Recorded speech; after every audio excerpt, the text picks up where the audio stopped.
Why take FPL advice from one expert when you can take advice from 100 of them? Welcome to FPL Mate, my name is Dan, and after a very strange game week 4 that caused a lot of panic, it's time for some sensible voices, or maybe 100 of them, to help us out.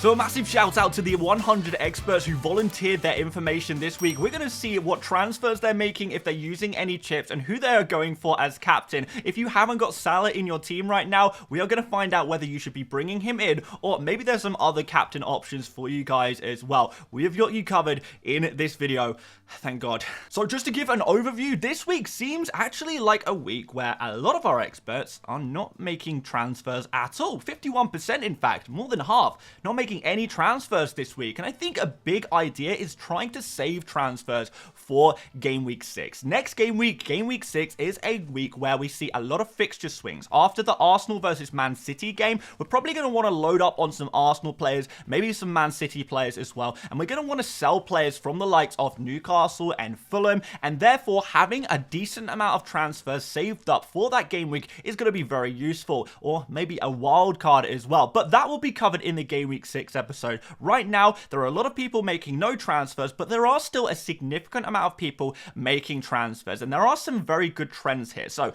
35% making one transfer, 11% making two, 2% making 3 or more, and just 1 person using the wild card. So it doesn't really seem like a good week to wild card according to the top FPL managers. But given that we do have some transfer data, I think we need to talk about some transfers. First of all, looking at the global top picks for transfers, and we are seeing some people make transfer moves. It seems like the transfer trends are just a little bit slower this game week, as maybe a few people are confused as to what to do, maybe waiting for the midweek games to finish to ascertain whether certain players are injured or have played a lot of minutes in the midweek, and that might impact people saving their transfers for later on in the week. And a lot of our experts will be doing the exact same. But looking through this data, Watkins seems to be the #1 transfer in, and although he did come off with a minor issue in the midweek cup game, it does seem like he's actually going to be okay. Emery thinks he's going to be fine, so no massive worry on Watkins, but one to keep an eye on as we approach Friday, where we'll look through the press conferences.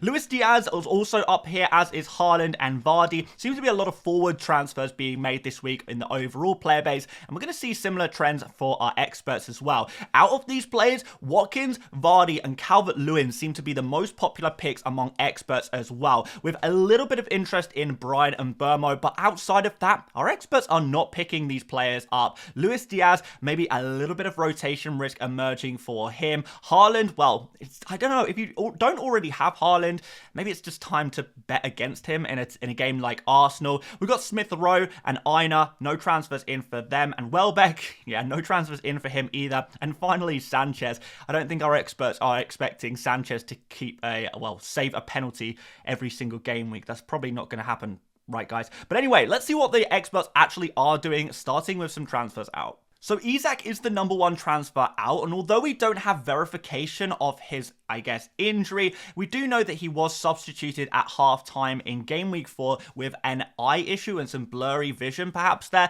Let's see if he is going to be available for this weekend, but a few of our experts are planning on transferring him out regardless. So he's the big transfer out of the week among experts. 21 transfers out for him for his away game against Fulham, which is not exactly a super easy fixture. It's okay, but it's not great. Muniz is another player being transferred out on the other side of that particular fixture. Muniz, unfortunately, benched in game week 4 for the first time this season, with Jimenez playing instead, scoring a goal. Muniz played the full game pretty much in the midweek as well, which does suggest that maybe Muniz is second string for Fulham going into game week 5. 14 transfers out for him. And the only other player with significant transfers out was Saka, with 8 transfers out among our experts for him. But there is one particular player who people are selling for Saka. Similar situation to last game week, I suppose, guys. Gvardiol and Diogo Jota see a couple of transfers out as well, but outside of that, there is no trends for transfer out. There seems to be just a few specific players that our experts are looking to remove. There's a bit more variety, however, in the players who our experts are bringing in. By the way, guys, if you haven't done already, make sure you do drop a like on the video. It really does help out, and it shows me that you actually enjoy this series of YouTube videos and you're enjoying following along with the experts each week. Do subscribe as well if you want to follow along with the tips each week. It's a very easy way to guarantee yourself a kind of top 100k finish if you just follow along with the experts every week, because typically, as a group, they come to the right answers over the course of a season. But yeah, let's see what they're up to. Now, a lot of people are debating Calvert-Lewin versus Vardy, who is the new hype cheap forward, I guess, for this game week. And as we can see, Calvert-Lewin is just ahead of Vardy with 13 transfers in for him and 11 for Vardy. So if you are looking for a cheap forward to replace either Isak or maybe Muniz with, these two seem to be the popular picks among our experts. But there are a few other players being transferred in as well. Salah with 10 transfers in, obviously with him with this great fixture against Bournemouth at home, the standout captain option for this game week. A lot of our experts started the season with Salah, even more picked him up last game week, and again, more are picking him up this game week. So we're going to see more and more of the experts having Salah in their team for game week 5. Watkins is another very popular forward here with 9 transfers in for him. And if he was a little bit cheaper, maybe we'd see him with the numbers of Calvert-Lewin and Vardy. But because he is quite expensive, he's difficult to get to, particularly if you want to also have Salah in your team and Haaland in your team. It starts to get a little bit difficult with budget, and that's why we're not seeing as many transfers for Watkins, but 9 transfers in is still quite significant, so it's definitely a player to consider. I know a lot of people are looking for a new defender this week, and Davis seems to be the most popular option. The 4.5 million man from Ipswich is a set piece taker, decent amount of creativity, and actually we've seen Ipswich are perhaps a little bit better defensively than we initially thought. So that's quite an interesting pick there, as is Dwight McNeil. Never thought I'd see him with 3 transfers in 100 experts episode. First time for everything, right, guys? Everyone is going Everton mad at the moment, as they seem to be actually scoring goals at the moment. McNeil is obviously a player on set pieces. He's got decent creative numbers, so maybe he can get something in this next fixture against Leicester. Up next, Jackson, Trent Alexander-Arnold, and again, outside of that, not too many trends really. Lots of odd players being transferred in once each. So Calvert-Lewin, Vardy, Salah, all penalty takers, all the most popular transfers in. A few of these maybe as short-term punts before a game week 6 wildcard, but let's see if they can produce from our experts, and let's see how you guys can get these players into your team as well. So first of all, let's suggest a double transfer. If you have 2 free transfers, or even if you want to take a hit to get Salah in, Saka to Salah seems a really obvious move. And if you need to free up some budget in order to do that, dropping Isak down to a Calvert-Lewin or Vardy is a good way of doing that, a good way of,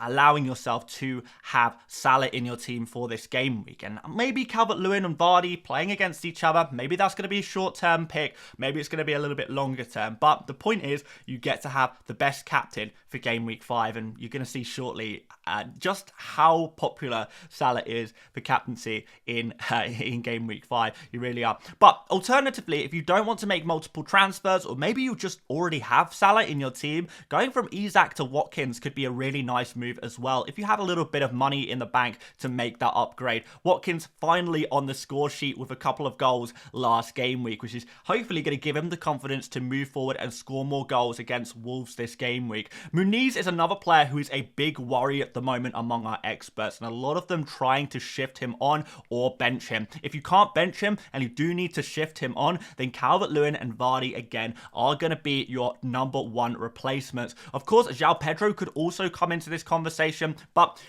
as of time of recording, we don't know if he is going to be available for game week 5 or not. And a lot of our experts actually already have João Pedro. He was a real hype pick from last week before we found out about his injury status, which was, yeah, a bit of a tough pill to swallow for new João Pedro owners. That was a really, really harsh one, but maybe some of you guys got some Smith Rowe points off the bench as a result of that. It's not all bad, is it? FPL's a funny little game, but we do need to look at the captains.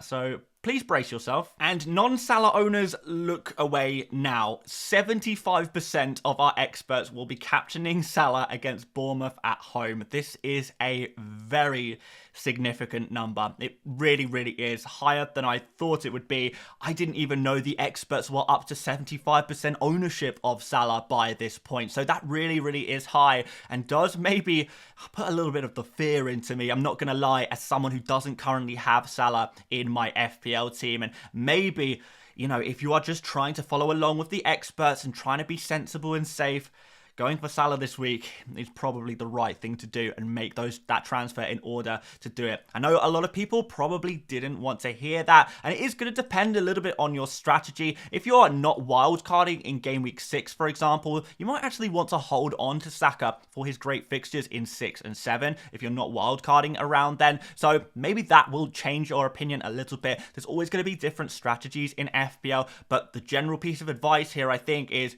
you've got to have Salah for this game week. I mean, 75% isn't anything crazy. I mean, we see Haaland at 90% plus for captaincy from time to time. So it's not totally out there to go about Salah, but, you know, 3 out of 4 experts will be captaining him this week. So if you want to go against that, you know, you're taking a big risk. After that, Erling Haaland, 17%. That's pretty decent, to be fair, considering it is against Arsenal, what is known as a pretty difficult fixture, with Arsenal been a great defense over the past year, or maybe even more than a year. They've been really, really solid, haven't they? And actually, they've only conceded 1 goal so far this season in 4 games, which is just brilliant. Can Haaland do something in this game? Because it's kind of crazy. We've got this defense who's only conceded once against a striker who seemingly can't stop scoring. But it does seem like, guys, if you don't have Salah, our experts are not going for weird players too much. I say weird players as if anyone other than Salah or Haaland is a weird captain. They kind of are in a way, aren't they? But yeah, it's Haaland as the second pick there. And after that, we see a few sporadic people going for, well, they might not be sporadic people, but they're sporadically going for the likes of Watkins at 3% against Wolves, Palmer at 2% against West Ham, Son at 2% against Brentford, and Luis Diaz at 1% against Bournemouth. So, you know, there's no strong trends, strong patterns outside of Salah and Haaland. So if you don't have Salah and you're not going to get him in for this game week, our experts seem to recommend just go for Haaland. Just go for Haaland. If you haven't got Salah, keep it simple. You know, we know how good this player is. He can easily get 1 goal in this game. And if he does get 1 goal, gets you 9 points, for example, that's probably going to be decent enough for what is going to be a difficult game week in general, with 2 huge teams, Goliaths of the Premier League, facing against each other. It's going to be tough for everyone, and we kind of just have to ride it a little bit, unless you can get Salah and just enjoy your points. And unless maybe you don't have Haaland. Anyone out there still don't have Haaland? Be interested to know. But guys, let me know, guys, in the comments, who are you captaining if not Salah? I know if you have Salah, he's super obvious, but are you just going to stick with Haaland, go sensible, or do you have some other ideas? Watkins, Palmer, Son, maybe something even crazier. Are you thinking Trent Alexander-Arnold, for example? Is there